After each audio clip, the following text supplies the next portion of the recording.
If you watch my channel at least once a year, I think you can tell that the King James debate does not cause me to fly off the handle. I don't even let myself down from the handle gently, at least not very often. By God's grace, I stay on the handle. I work and pray to patiently instruct those who set themselves in opposition. I'll reveal now, though, that I get privately upset, at least a little, even a little despairing, when I see people buying into the utter nonsense that is numerology, like arguing that the King James is the perfect word of God because if you take every seventh letter of the 7th chapter of the 77th book, it spells 1611 Ronald Trump, which is close enough. How could that be a coincidence? That kind of thing. I find it to be so degrading when people accept and repeat arguments like these. They're so transparently foolish. I feel I have nothing to say to someone who accepts this sort of extremism. I think a lot of my King James-only brothers would actually agree with me on this, though I'm getting so many comments from followers of the most recent numerological King James defender that I'm probably going to have to get on the handle and respond. But there's another argument in the King James debate that I confess I find difficult to discuss patiently with people, though I'm going to try to do it at length in this video. I hear all the time now that the New King James Version that I hold here is in fact not based on the Textus Receptus in the New Testament, even though I know it to be so from the evidence of my own two eyes, even though the New King James preface says it to be so, even though the fact that the New King James is based on the TR is a sky is blue kind of statement. But I am now told frequently that the New King James is not based on the TR, or at least not really, and I hear this both from more responsible and less responsible King James onlyists. What we're going to find is that there is a clear answer, and yet that there are complexities that must be addressed. Let's start with the more responsible King James onlyists and what they say about the New King James New Testament textual basis. I want to take some real time to quote them. First, here's Chuck Surrett speaking on the King James at the King James Only School, where he was academic dean for a time. I don't have video of this. This was a sermon that he recorded somewhere around 2010, I believe. I've lost track of the date. He was speaking to the student body. He explains what he's going to do this way. On Thursday, Lord willing, we'll compare the Old King James and the New King James because they both are professing to be from the same Greek text. He casts doubt on the claim of the New King James translators, in other words, to be using the TR. Later, he seems to assume that the New King James is based on the TR. This is what he says. Lord willing, on Thursday, we'll talk about the two translations from the TR text, the Old King James and the New King James, and we'll make some comparisons there to demonstrate why I believe that this is a superior translation of those Greek texts. But when Surrett gets to the meat of his view, this is what he says. Listen carefully to how he describes the textual basis of the King James and New King James. Today we're going to deal with two translations that both profess to come from the Textus Receptus, those Greek manuscripts that we believe God has preserved as His very words. And I say they profess because some who have analyzed the New King James have concluded that it quite often follows critical text readings. I don't know that I'm prepared to say that. In other words, Surrett has heard that the New King James is not based on the Textus Receptus, but he either doesn't know the truth of the matter or chooses not to state it for reasons he does not give. Those are the only two things I can think of that I don't know that I'm prepared to say that might mean. I'm trying to interpret him charitably. Recently, King James only leader Tom Brennon, one of the more responsible King James onlyists out there for sure, did something quite similar to Surrett. Now, this matters to me, and I think it should matter to all people of integrity, Christians who wish to defend the King James. I have it right here. Actually, I have the God Bless the USA Bible that Donald Trump is hawking right now. I think it should matter to King James onlyists what I'm talking about here. I genuinely think that Brennon and Surrett are people of integrity who have a blind spot, and I hope they'll listen to me. It was Brennon's recent comments in a video that I'm going to show you that provided the impetus for the video that you're now watching. Brennon and his co-hosts on their Issues podcast were politely answering audience questions, and Caleb Richardson, a gracious person whom I happen to know pretty well, asked Tom the very question I've been asking and asking and asking. This is how he responded. Let me get to the second part of Caleb's question. We've tried to answer it as honestly as we can. Whether it's acceptable to him or not, he'll have to answer. The second part of Caleb's question was this. I also didn't connect any of your arguments to your rejection, I assume, of the two modern translations from the TR, the MEV and the NKJV. I would be interested to hear how the NKJV and MEV fall short of your right text, right method standard. So our overall approach is that a translation needs to be the right from the correct text with the correct means of translation. And his point is, well, if the NKJV and the MEV are both from the correct text with the correct mode of translation, why aren't they acceptable? When I heard this, I got excited. I get so few clear, straightforward answers to this simple question. Let's listen in. In relation to the NKJV, let me bring up that first. I have read conflicting arguments as to its textual basis. So I realize that it claims to be from the TR, or at least the TR family, loosely speaking. And again, don't hang us on that. We're just looking at two basic families. Okay, one's a cousin of a brother-in-law, but whatever, two basic families. And the NKJV claims to be from the same family as the King James. And there is evidence in places that it does follow the TR readings from things I've read.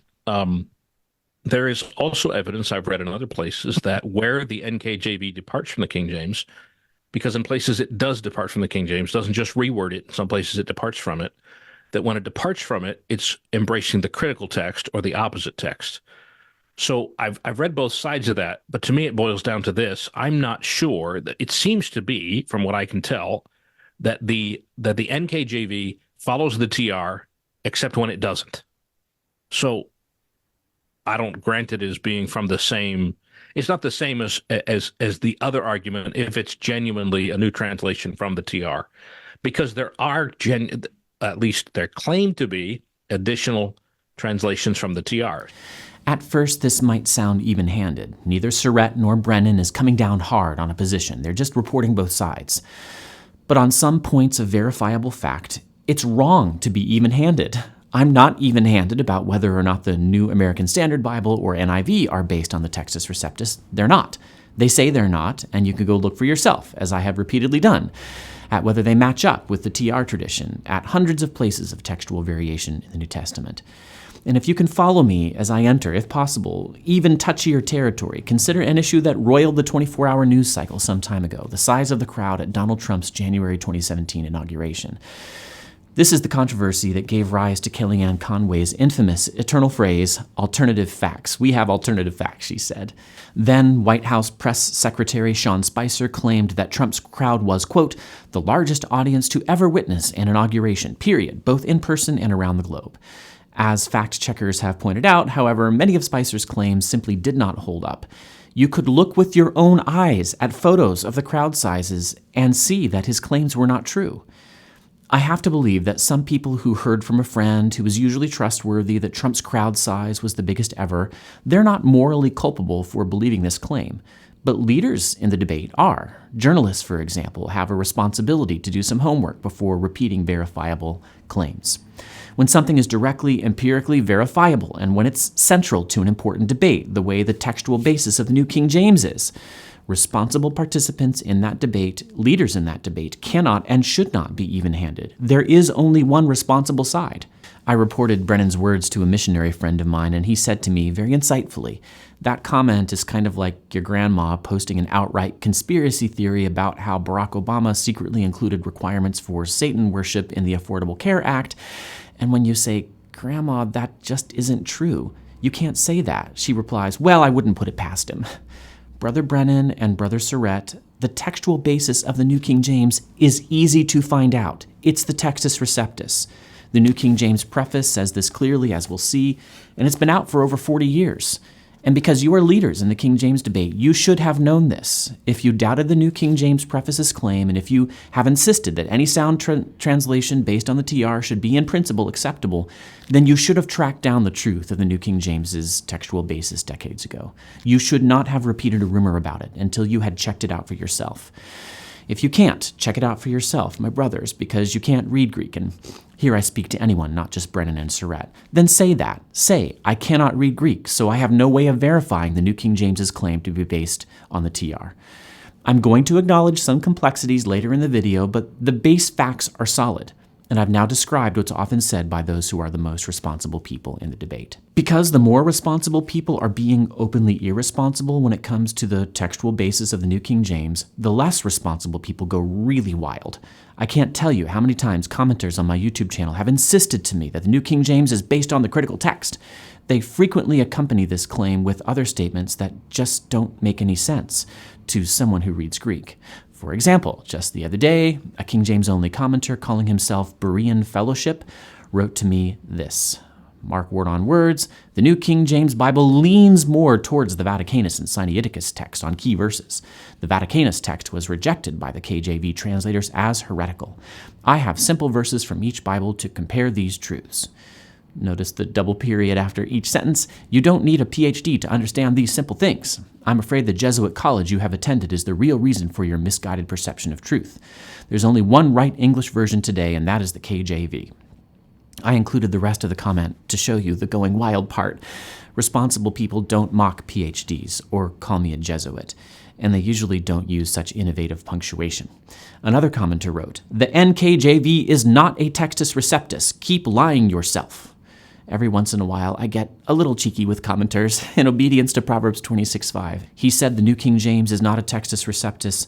I used a counter-argument that I first began employing back in 1985 in kindergarten in the important debates that we used to have on the playground. I said, yes, huh? I could give you dozens of comments like this, flat denials that the New King James is based on the TR from wild King James onlyists. And if I engage these folks at all, I get utter confusion. They seem to have no earthly idea what based on the TR even means. They tell me that maybe the New King James used the TR, but that it has been influenced by the critical text or leans toward it, whatever that means. They never present a shred of evidence that will help me understand what they're saying. As soon as I ask the most simple follow-up questions, they're gone faster than interested parties on Facebook Marketplace. Daniel Patrick Moynihan is famous for saying everyone is entitled to his own opinion, but not his own facts. Whether or not the New King James is based on the TR is verifiable in multiple ways. We're going to use a number of them. We're going to see that there is a tiny amount of complexity that I keep promising, a tiny amount of wiggle room for Surrett and Brennon, but not enough to justify their even-handedness, not enough to justify their words like claims and professes. The first and most important reason to believe that the New King James is based on the TR is that the New King James translators say that their New Testament is based on the TR. They say this in their preface. The translators and editors of the present work have not pursued a goal of innovation. They have perceived the Holy Bible, New King James Version, as a continuation of the labors of the earlier translators, thus unlocking for today's readers the spiritual treasures found especially in the authorized version of the Holy Scriptures. That's the general principle. They get more specific later in their preface. I won't read the whole thing, but you should. I'm going to pick out some highlights. First, note how the New King James translators express some disagreement with the dominance of the critical text used by most other English Bible translations today. The King James New Testament was based on the traditional text of the Greek-speaking churches, first published in 1516 and later called the Textus Receptus or Received Text. Although based on the relatively few available manuscripts, these were representative of many more which existed at the time but only became known later. In the late 19th century, B. Westcott and F. Hort taught that this text had been officially edited by the 4th century church, but a total lack of historical evidence for this event has forced a revision of the theory. It is now widely held that the Byzantine text that largely supports the Textus Receptus has as much right as the Alexandrian or any other tradition to be weighed in determining the text of the New Testament. The New King James translators don't express belief in the perfection of the TR, and this alone has gotten many King James onlyists to reject the New King James. But what they say is no more than what leading King James onlyists have acknowledged.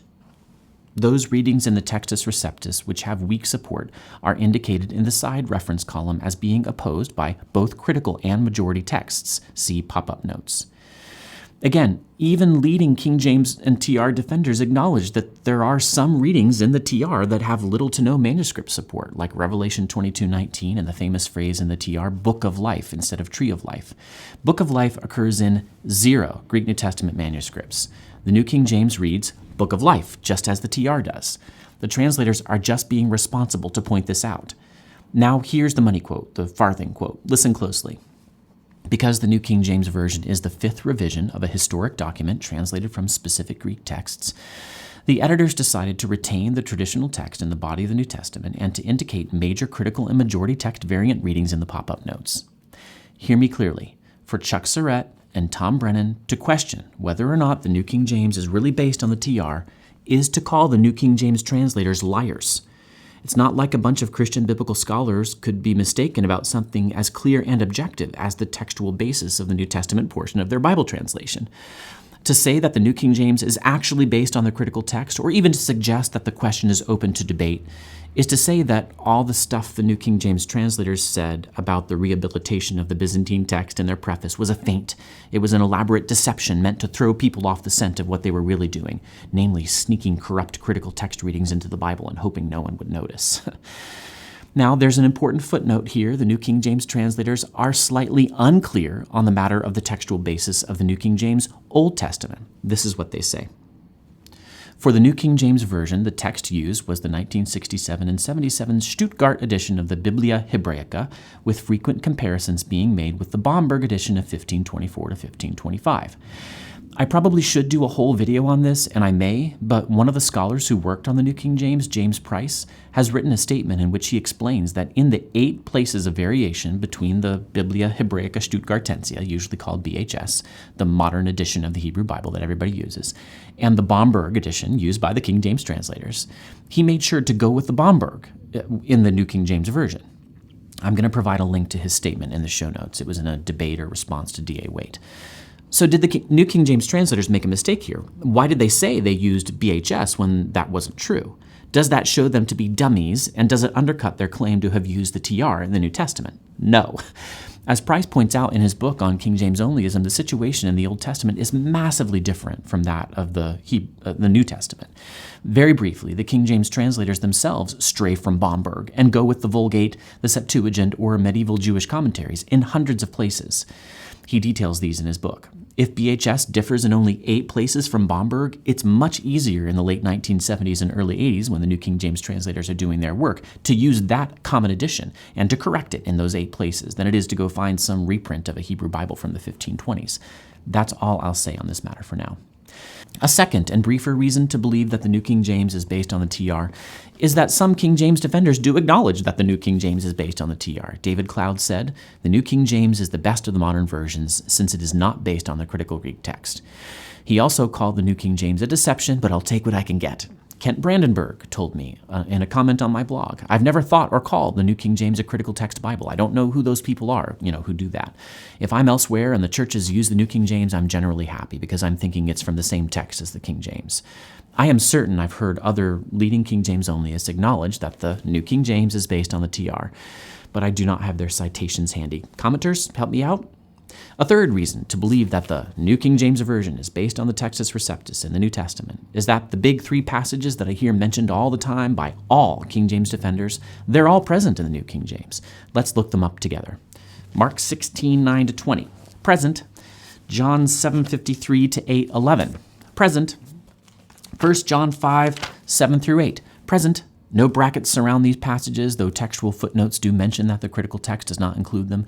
Briefly, the King James translators had textual footnotes too, like this one that you'll see on screen saying some copies read differently from the variants that they chose. So before King James defenders reject textual footnotes, they should consider the simple sky is blue fact that the King James translators did the same thing. I've never seen any King James defenders explain how their criticisms of those textual footnotes in the New King James don't apply to the King James. In fact, someone could say that the New King James is helping the TR cause by showing how corrupt the critical text is in English. I won't say any more about those footnotes. I find them helpful. In any case, the big 3 passages are all there in the New King James. A fourth reason to believe that the New King James is based on the TR is that a sampling of 5 significant and 10 random variants also match the TR. Here's the significant ones. Acts 8:37 is probably the passage I hear about the next most after the big 3. There it is in the New King James with no brackets. Then Philip said, "If you believe with all your heart, you may." And he answered and said, "I believe that Jesus Christ is the Son of God." John 1:18 is another passage I hear about often. The TR refers to Jesus as the only begotten Son. The critical text, following different manuscripts, refers to him as the only begotten God. The New King James matches the TR here quite clearly and not the critical text.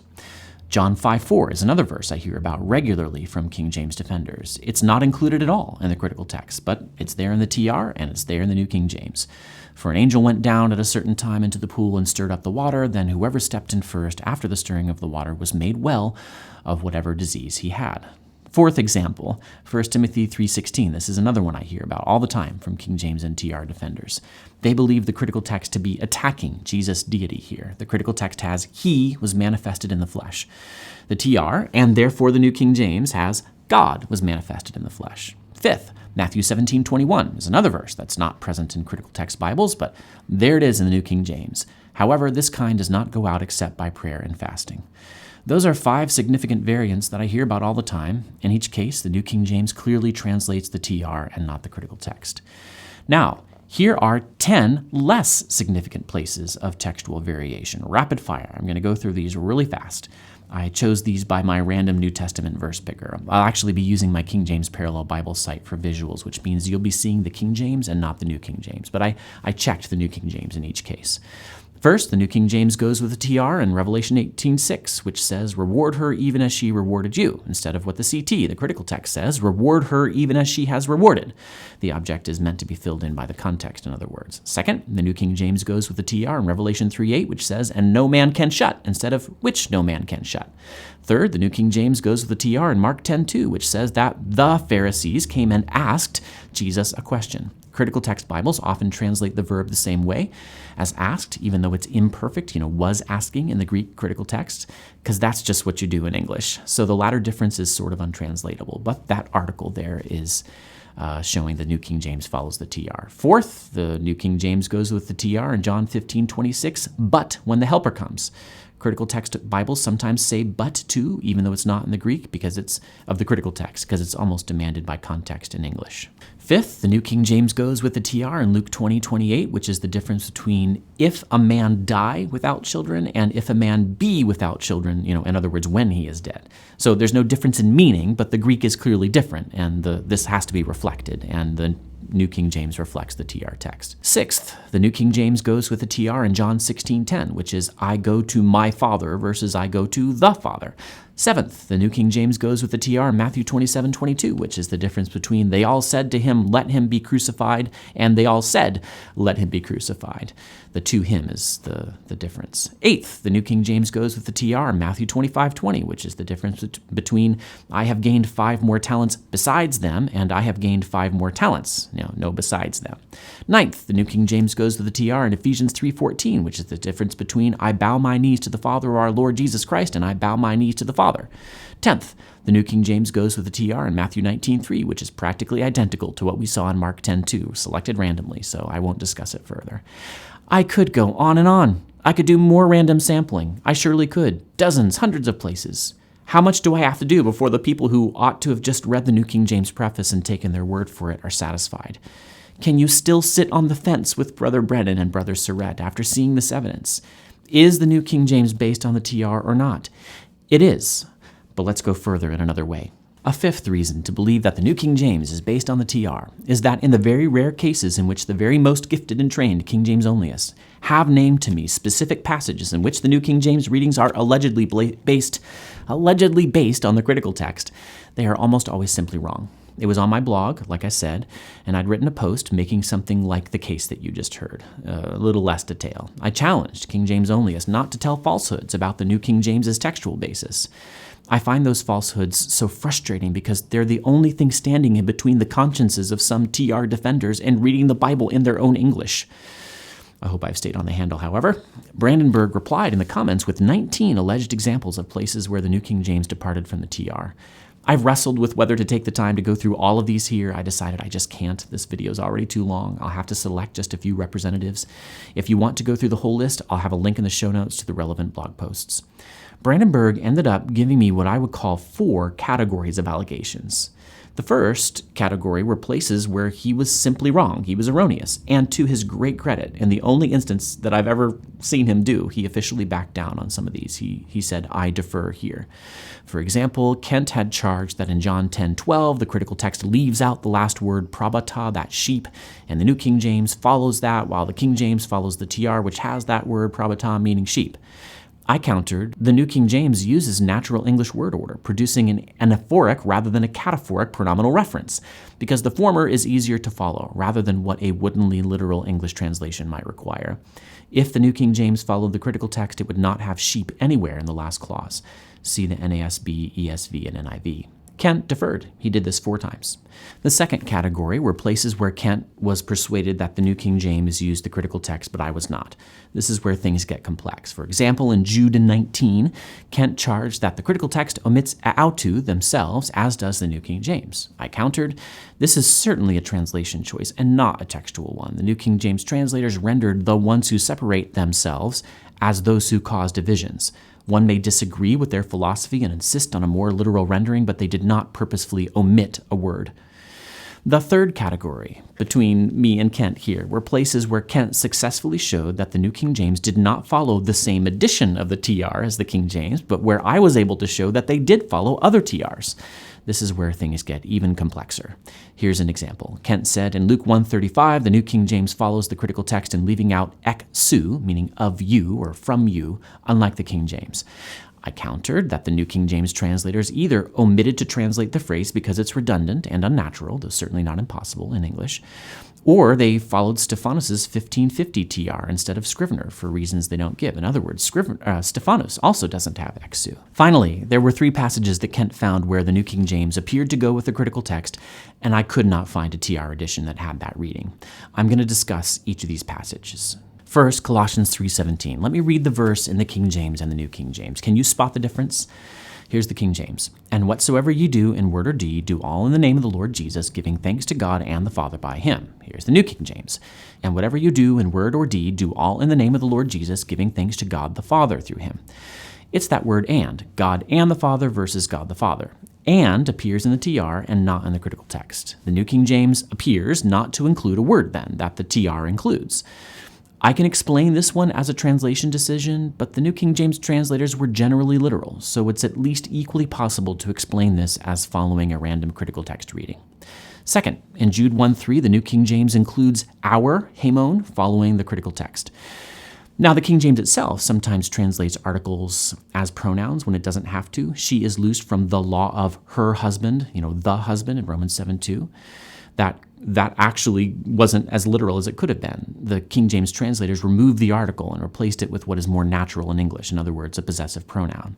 However, I had to admit to Kent that it is at least equally possible that for a reason they don't share, the New King James translators decided to follow the critical text here on this minor point. Finally, Kent alleged that in 2 John 7, the New King James says, have gone out into the world, following the critical text, instead of are entered into the world in the TR and King James. I checked all the editions of the TR that I had access to, Erasmus, his editions, Complutensian Polyglot, Elzevir, Stephanus, Beza, 1598. I hold out a little hope that the reading occurs in TR I don't have access to, or that someone with greater Greek knowledge than my own could explain how the New King James is a possible rendering of Scrivener, but I can't honestly say that I can see it. All the TRs I have say many deceivers have entered into the world, while the New King James and the critical text say many deceivers have gone out into the world. So there we are, and here's the full complexity that I've been promising since the beginning of the video. As best I know, here are the only 3 places in the New Testament where the New King James could be said fairly to follow critical text readings. What shall we make of these complexities? For one thing, the New King James translators said they used the traditional text for the New Testament. They didn't say they used a specific edition of the TR. In 3 places that Kent mentioned, it's possible but not certain that they used critical text readings instead. There are 3 options I see for explaining all this. First, the New King James translators lied. They secretly incorporated random insignificant variants from the critical text into the New King James for reasons of spite or humor or something nefarious. This is the conclusion of the King James only movement. Option 2, the New King James translators made mistakes. They accidentally picked up the wrong Greek New Testament at a few random places, or they remembered critical text readings and didn't realize they were using them. Third option, the New King James translators told the truth, and their apparent deviations from the TR are due to the exigencies of translation, style, euphony, clarity, and not text. Why do I adopt the third explanation, possibly, entertaining the second, but not the first? It's because I've looked at the passages myself, and I believe I'm right. What in the world do the New King James translators stand to gain from omitting "and" from God and the Father? What is the real difference between going out into the world and entering into the world? And what's the difference between the common salvation and our common salvation? Why would the New King James translators lie about the textual basis in 3 places that they secretly snuck in? Second, because I'm skeptical, therefore, of conspiracy theories. It's the nature of conspiracy theories to see significant malign motivation behind actions that are better described as minor or coincidental or thoughtless. To the conspiracy theorist, enemies loom larger than real life. They have insidious plans and secret powers. Okay, so in 3 random places, none of which seems to have any doctrinal significance or mean anything different from what the King James means, the New King James translators are supposed to have meddled with the true text of Scripture? Why bother sneaking in such meaningless variations if it was done for textual critical reasons at all? A little charity could change the whole picture for TR defenders in an instant. They could see, I think, that when the evidence could point either way, it's best to show charity toward one's opponents by believing that they are telling the truth. They would see that the New King James translators had nothing to gain by following the critical text in obscure places. And if somewhere Kent can find an example that simply cannot be explained as a translation decision, then it's still more charitable to resort to the explanation of finiteness rather than to fallenness. Only inspired people make 0 mistakes. As the King James translators themselves said, whatever was perfect under the sun where apostles or apostolic men, that is, men endued with an extraordinary measure of God's Spirit and privileged with the privilege of infallibility, had not their hand. In other words, only inspired people can write perfect texts. The King James translators did not believe their work was perfect. Maybe the New King James can still be useful even if it doesn't reach perfection either. I believe it's still right to say that the New King James is based on the TR and decidedly not on the critical text, despite the complexities that I've acknowledged, for the reasons that I've mentioned, and for one more reason, the wisdom of the King James translators. Listen to what they said right before that last quote I just gave you. In their preface, they said, things are to take their denomination, in other words, get their labels, their names, of the greater part, that is, from their predominant characteristics. A man may be counted as a virtuous man, though he have made many slips in his life, else there were none virtuous, for in many things we offend all. Also, he might be counted a comely man and lovely, although he have some warts upon his hand, yea, not only freckles upon his face, but also scars. No cause, therefore, why the word translated should be denied to be the word, or forbidden to be current, that is, spread around, used, published, notwithstanding that some imperfections and blemishes may be noted in the setting forth of it. Even if Kent is right, and the New King James includes 3 minor critical text readings, let the New King James take its denomination from its greater part, allow it to be described by its overwhelming characteristics rather than its minor ones. The New King James is based on the TR, and it is, in many thousands of places, closer to our English than is the King James, because of language change. It's more intelligible than the King James for that reason. Given that edification requires intelligibility, 1 Corinthians 14, that readability ought to far, far, far outweigh the mint, anise, and cumin of 3 passages that sort of look like they might reflect the critical text. I started this video by talking about the way even the most responsible King James onlyists hem and haw about whether the New King James is based on the TR. They say it claims to be, it professes to be. There's something else they do to the New King James, even the most responsible ones, that I need to mention as we close, and I've seen it over and over. But I can't show it to you because it's the absence of something. I've gone through countless talks and sermons and blog posts and YouTube videos and books promoting the text is the issue, King James onlyism, in which the New King James is simply not mentioned. The speaker will say, I'm not exactly King James only, I'm TR only. It's the Greek text that's the real issue in the King James debate.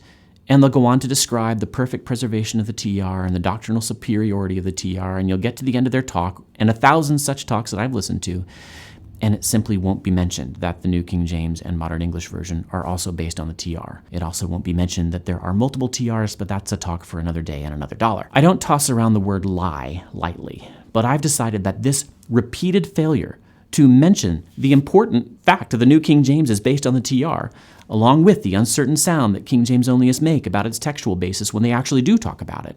All of this, taken all together, amounts to an indirect, but still definite, lie. The New King James's textual basis is a massively important thing to know if you really believe that text is the issue. The New King James is an excellent, though not perfect, translation of the Masoretic Hebrew text and the Greek Textus Receptus. It ought to be used and trusted, instead of pilloried or worse, ignored by those who insist that the TR is their real concern in the King James debate.